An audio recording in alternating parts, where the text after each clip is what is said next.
Are you having a hard time figuring out what to get Dad for Father's Day?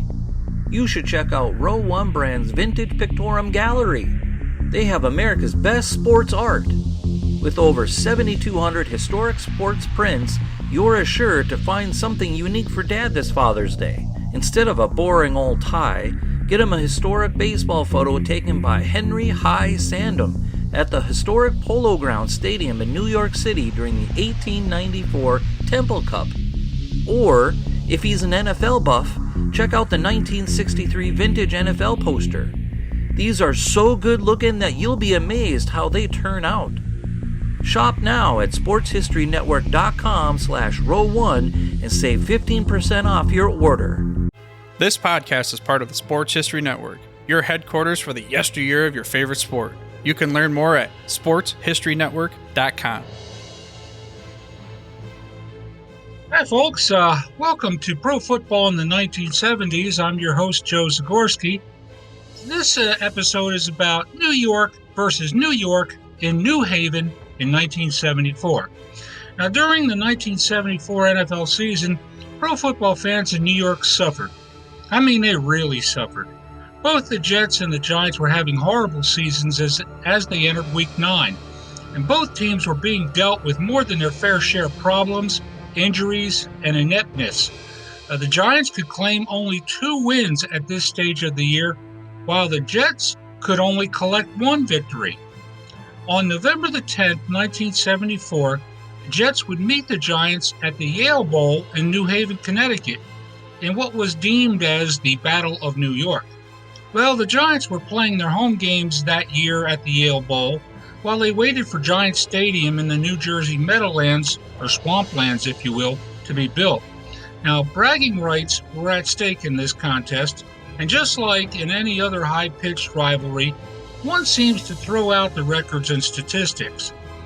There was a natural enmity between these two teams, and this was a game where both teams figured that they would both be in a much better situation in the standings at the beginning of the year, but that wasn't the case. Craig Morton was the New York Giants quarterback, and having been traded from the Cowboys a little bit earlier in the year. Now, the idea behind the trade was because the Giants were simply tired of losing, and they needed a jolt of sorts. Bringing in a new quarterback can usually provide such a jolt, especially when that quarterback was a proven winner, as Morton was. Now, while it was true that Dallas was Roger Staubach's team, you have to remember that Morton did lead the Cowboys to the Super Bowl in 1970 and to the playoffs in 1972. So Morton was more than just a serviceable quarterback. Joe Namath, he was the Jets quarterback, and for the first time in several years, he was actually healthy enough to play.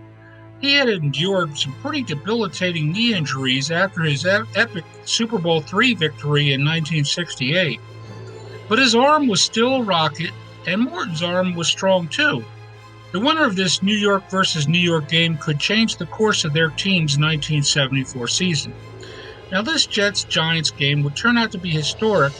It was the very first time in the history of the regular season where a game was decided by the new sudden death overtime rules. Those rules stipulated that after 60 minutes of regulation, the game would enter a 15-minute sudden death period. The first team to score would win. Doesn't matter how they scored, whether it be safety, field goal, or a touchdown, one score in overtime resulted in victory. If no team scored during that extra period, then the game would officially be declared a tie. Well, that's exactly what happened in the second week of the 1974 season when the Steelers and the Broncos battled to a 35-35 tie after 5 full quarters of play. This Jets-Giants game would have a different result.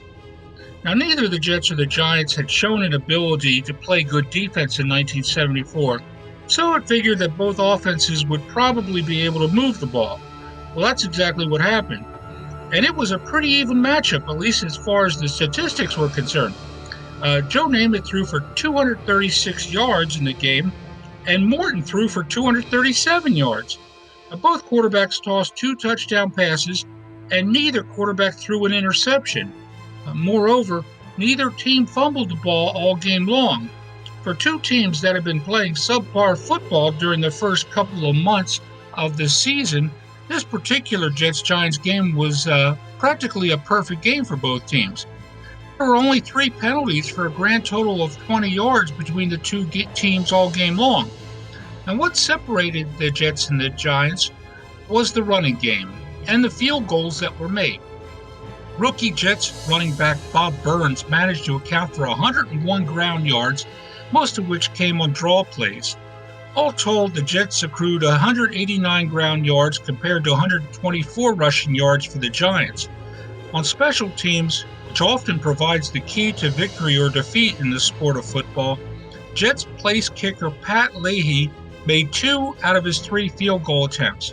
In contrast, Giants place kicker Pete Gogolak only connected on 2 of his 4 field goal attempts. And those 2 misses would be very harmful for the Giants. The Jets only trail by a score of 13-10 at halftime.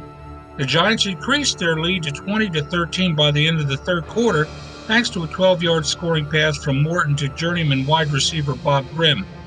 By all appearances, and despite several missed scoring opportunities, it looked like the Giants were on their way to a win. Then Joe Namath led the Jets to what was perhaps their best drive of the game, which was culminated by Joe Willie himself on a 3-yard naked bootleg running around into the end zone. Now, the fourth quarter ended in a 20-20 tie. The sudden death overtime period commenced, and it began in the same manner as the beginning of a game, with a coin toss at midfield. The numbers bear it out. The winner of the coin toss in overtime generally ends up winning the game more often than not. Well, the Giants won this particular coin toss, and they drove down the field intent on kicking at least a field goal for the win. Well, that is almost what happened. Pete Gogolak attempted a field goal, but it was ruled by the referee to have sailed wide left. It was close, and it was certainly controversial. Gogolak disagreed with the official's call, vehemently in fact. Namath would not waste that gift of an opportunity. He immediately drove his offense downfield. He hit Richard Castor deep downfield for 42 yards, and a few plays later from the Giants' 5-yard line, Namath connected with setback Emerson Boozer for the winning touchdown. The New York Jets' 26-20 victory over the New York Giants gave them the impetus to turn their season around. They never lost another game in 1974, and they finished with a 7-7 record. The Giants, on the other hand, never won another game in 1974, and they finished with a deplorable 2-12 record. Sometimes just one game can make a big difference. One game in New Haven in 1974. Thanks for listening to this episode of Pro Football in the 70s. I'm your host, Joe Zagorski, and we look forward to talking with you again next time. This podcast is part of the Sports History Network, your headquarters for the yesteryear of your favorite sport. You can learn more at sportshistorynetwork.com.